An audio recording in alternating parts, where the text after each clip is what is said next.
दत्त जयंतीनिमित्त अक्कलकोटमध्ये भक्तांची रीत, दर्शनासाठी जवळपास 1 ते 1.5 किलोमीटर पर्यंत रांगा। संध्याकाळी 6 वाजता दत्त जन्म सोहळा पार पडणार।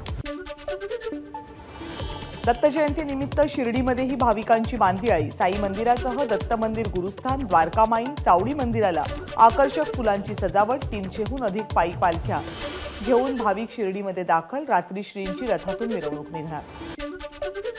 दत्त जयंतीनिमित्त कोल्हापूरच्या नृसिंहवाडीतही भक्तांची मांदियाळी। राज्यभरातून मोठ्या संख्येने भाविक दाखल।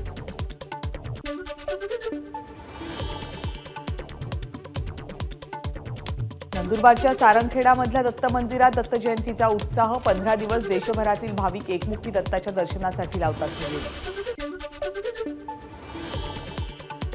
नाशिकमधल्या गोदा तीरावरील एकमुखी दत्त मंदिरात भाविकांची गर्दी। पहाटे महापूजा पार पडल्यानंतर भाविकांसाठी दर्शन खुलं करण्यात आलं।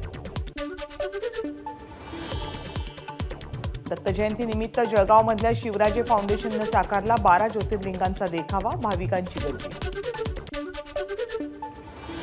पुण्यामधल्या लक्ष्मीबाई दगडूशेठ हलवाई दत्त मंदिर ट्रस्टच्या वतीने दत्त जयंती उत्साहात साजरी। 126वे वर्ष मंदिरातल्या विलोभनीय मूर्तीचं दर्शन घेण्यासाठी मोठ्या प्रमाणावर भाविकांची गर्दी। दत्त जयंतीनिमित्त वाशिमच्या कारंजातील नृसिंह सरस्वती मंदिरात भाविकांची गर्दी। मुंबई, पुणे, कोल्हापूर, सांगली, सातारा यासह आंध्र प्रदेश आणि कर्नाटकातूनही भाविक दर्शनाला। श्री दत्त जयंतीनिमित्त भंडारामधल्या दत्त मंदिरामध्ये भाविकांची गर्दी। दत्तांच्या पालखीची शहरात मिरवणूक। जयंतीनिमित्त मंदिराला सजावट। सिंधुदुर्गमधल्या माणगाव इथल्या दत्त मंदिरात दत्त जयंतीचा उत्साह। पश्चिम महाराष्ट्रासह गोवा, गुजरात, कर्नाटक या राज्यातील भाविक दर्शनासाठी सिंधुदुर्गात। कोकणातल्या प्रसिद्ध आंगणेवाडीच्या जत्रेची तारीख ठरली। आंगणेवाडीची जत्रा 4 फेब्रुवारीऐवजी आता 2 मार्चला होणार। पालकमंत्री राधाकृष्ण विखे पाटील साई दरबारी। शिर्डीच्या मंदिरात नो मास्क नो दर्शन। साई दर्शनानंतर साई संस्थानला केल्या विविध सूचना। जळगाव जिल्ह्यामध्ये कोरोनाच्या JN1 व्हेरियंटचा रुग्ण आढळल्यानं खळबळ। नेपाळहून भारतात परतल्यावर रुग्णामध्ये कोरोनाची लक्षणं आढळली। हिंगोलीमध्ये कोरोनाचे 3 रुग्ण कोरोना बाधित असल्याचं लक्षात येताच तिघांपैकी 1 जण रुग्णालयातून फरार। नाशिकमध्ये आढळला JN1 या कोरोनाच्या नव्या व्हेरियंटचा संशयित रुग्ण। नाशिकची आरोग्य यंत्रणा अलर्ट मोडवर। वर्ध्यातल्या पवनार गावाला पाणीपुरवठा करणारी मुख्य जलवाहिनी फुटली। लाखो लिटर पाणी रोज जाते वाया। नाशिकच्या लासलगाव बाजार समितीमध्ये कांद्याच्या दरात घसरण सुरूच। कांद्याला सरासरी 1300 रुपये प्रति क्विंटलचा भाव। ऊसतोड कामगारांच्या मजुरी दरवाढीसाठी कामगार संघटना, वाहतूकदार आणि मुकादम संघटना संपावर जाणार। मागण्या मान्य न झाल्यास आंदोलन तीव्र करणार। ऊसतोड मजूर संघटना 6 जानेवारीला आंदोलन करणार। ऊसतोड मजूर संघटनांच्या आंदोलनात पंकजा मुंडे सहभागी होणार। पीक विमा न मिळाल्यानं ठाकरे गटाच्या कार्यकर्त्यांनी विमा कंपनीच्या अधिकाऱ्यावर उगारली खुर्ची। कर्मचाऱ्यांनी शेतकऱ्यांना पैसे मागितल्याचा आरोप। संतप्त शेतकरी आणि शिवसैनिकांचं आंदोलन।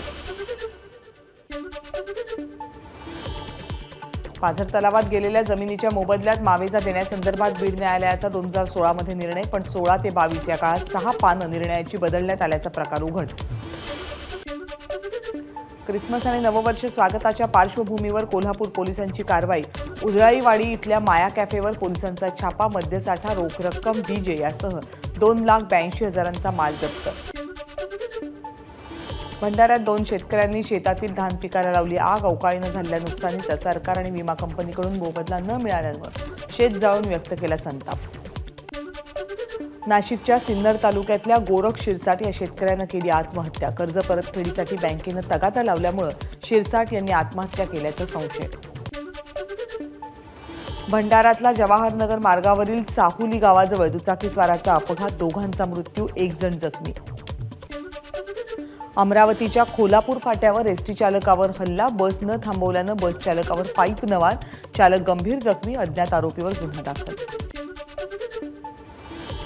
पंडित मिश्रा यांच्या धार्मिक कार्यक्रमात दागिने चोरणारी महिलांची टोळी पोलिसांच्या ताब्यात। या महिला राजस्थान आणि उत्तर प्रदेशमधल्या असल्याचं समोर। एसटी महामंडळाची बस राहुरीकडून संगमनेरकडे जाताना उलटली।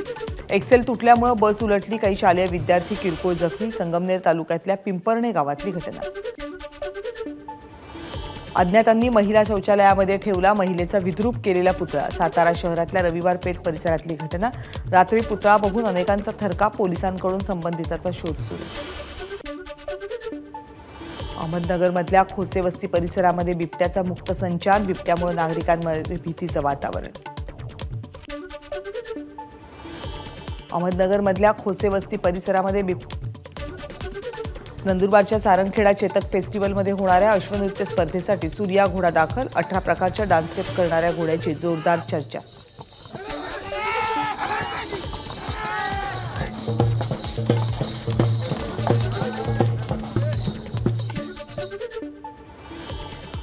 परभणीमधल्या 38 शाळांमधले 154 शिक्षक आणि शिक्षकेतर कर्मचारी बडतर्फ. बोगस नोकर भरती प्रकरणी 154 जणांना दाखवला घरचा रस्ता.